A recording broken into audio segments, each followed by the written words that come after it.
అలసిన వానికి ఊరడించు మాటలు. సహోదరుడు భక్తసింగ్ గారి పరిచర్య నుండి సేకరించిన అనుదిన ధ్యానములు. జూలై 10. నా ఆశ్రయము దేవుని యందే ఉన్నది. 62వ కీర్తన 7వ వచనము. దేవుని వాక్యమునందలి ఆయా కాలములలో ఇవ్వబడిన సూచనలను బట్టి, పలకబడిన ప్రవచనములను బట్టి దేవుని ప్రజలు రాబోవు పరిస్థితులకు సిద్ధపడి ఉండవలెను. ఎందువలననగా మరి ఎక్కువ శోధనలు, శ్రమలు ఎదుర్కొనవలసి వచ్చును. దేవునికి వందనములు. ప్రభువునందు మనకు బలమైన ఆశ్రయము కలదు. భద్రత కొరకు, రక్షణ కొరకు మనం అచ్చటికి పరిగెత్తవచ్చును. దేవుని వాక్యమునందు ప్రభువైన యేసుక్రీస్తుకు ఇవ్వబడిన అనేక నామములతో ఆశ్రయము ఒకటి.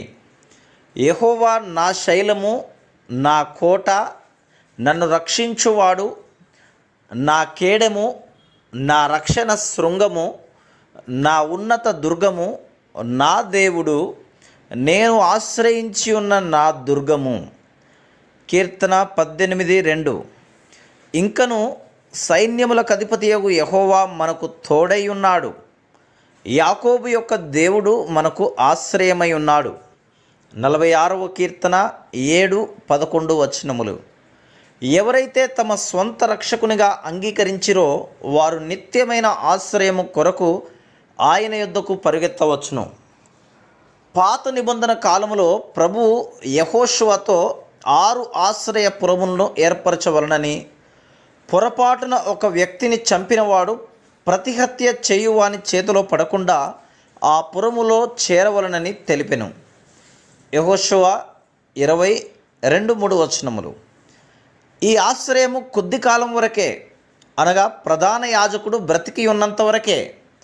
కానీ యేసుక్రీస్తు ప్రభువుతో మనము కలిగి ఉన్న భద్రత, ఆశ్రయము ఎన్నటెన్నటికి ఉండును. ఆ 6 ఆశ్రయపురములు కెదెషు, షెకెము, హెబ్రోను, బేసెరు, రామోతు, గోలాను అనునవి. ఈ పేర్లన్నీ మనము యేసుక్రీస్తు ప్రభువులో ఎట్టి భద్రతను కలిగి ఉన్నామో తెలుసుకొనుటకు సహాయపడును. మొట్టమొదటి ఆశ్రయపురం కెదెషు, అనగా పరిశుద్ధత అని అర్థం. కొందరు దేవుడు కొన్ని పాపములు మాత్రమే క్షమించగలడు, కానీ అన్నింటినీ కాదు.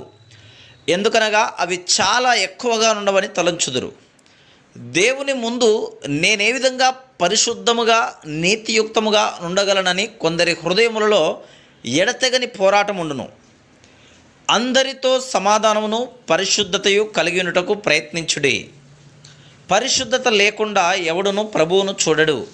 హెబ్రీ 12:14 అని. అదేవిధంగా మీ పరలోకపు తండ్రి పరిపూర్ణుడు గనక మీరును పరిపూర్ణులుగా ఉండెదరు. మత్తయి 5:48 అని చెప్పుచున్నది. మరలా నేను పరిశుద్ధులను గనక మీరును పరిశుద్ధులై ఉండుడి. పరిశుద్ధులుగా ఉండవలనని కోరికతో చాలామంది దాన ధర్మములు చేయుదురు, తీర్థయాత్రలకు వెలుదురు. కొంతమంది తమ శరీరములను బాధపరుచుకుందురు. రోమన్ క్యాథలిక్ వారు పరిశుద్ధ ప్రార్థన, హోలీ మాస్లో పాలిభాగము పొందిన ఎడల అన్నీయూ కాకపోయినను కొన్ని పాపములైనను క్షమింపబడునని తలంచుదురు.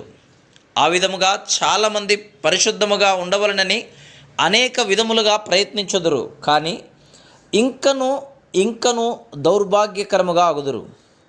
యేసుక్రీస్తు ప్రభువే మన పరిశుద్ధత. ఆయన మన అపరాధముల నిమిత్తము అప్పగించబడి మనము నీతిమంతులముగా తీర్చబడుటకై లేపబడెను. రోమా 4:25. ఆయన వర్తమాన, భూత, భవిష్యత్ కాలపు పాపములన్నీ కప్పివేయును. అది సంపూర్ణమైన రక్షణ.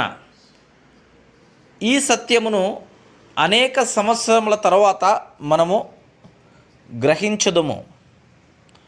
దేవుడు దయగలవాడు కాబట్టి కొన్ని పాపములు మాత్రమే క్షమించును. మిగిలిన పాపముల క్షమాపణ కొరకు మనము ఉపవాసముండి ప్రార్థించవలను, లేక తీర్థయాత్రలకు పోవలను, లేక దాన ధర్మములు చేయవలనని సాతాను మన హృదయములో అనుమానం పుట్టించును. ఈ విధముగా వారు మోసగింపబడుదురు. 1 కొరింథీ 1:30 ప్రకారము ప్రభువైన యేసుక్రీస్తు మన పరిశుద్ధత, నీతి అయి ఉన్నాడు. ఆయన సంపూర్ణమైన రక్షణనిచ్చును. మనలో ఎవరము దానికి ఏదియూ చేర్చరాదు. ఆయన మన నీతి అయినందుకు ఎడతెగక ఆయనకు కృతజ్ఞతాస్తుతులు చెల్లించవలను. అప్పుడు దేవుని సమాధానము మనలోనికి వచ్చును. మనము పరిశుద్ధులముగా నగుదుము. Praise the lord.